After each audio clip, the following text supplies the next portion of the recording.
Hey guys, Chase here with Western Distributing, back with another training video.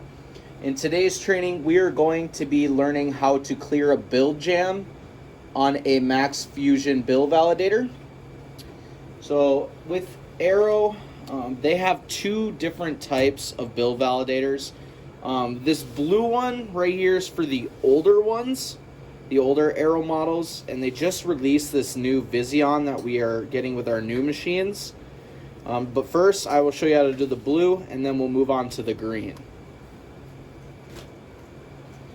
So the first thing you want to do is use this silver pin to release it. You can just push it down and slide it out.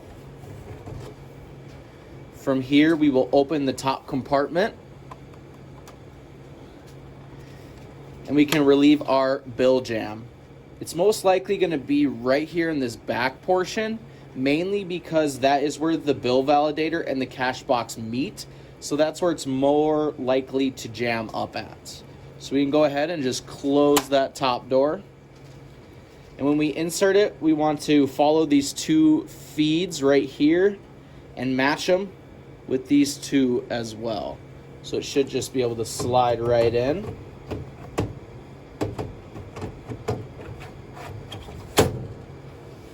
And you're good to go.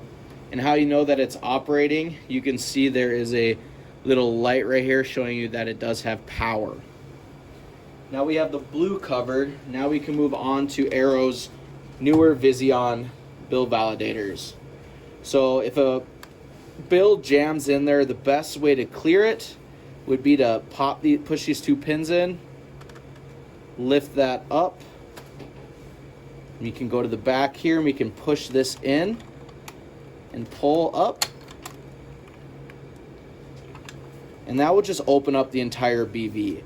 Your jams are most likely going to occur right here in the middle, as well as the feeds right here. So to close that up, you just pop that down, push your top compartment in, and feed it, and you're good to go.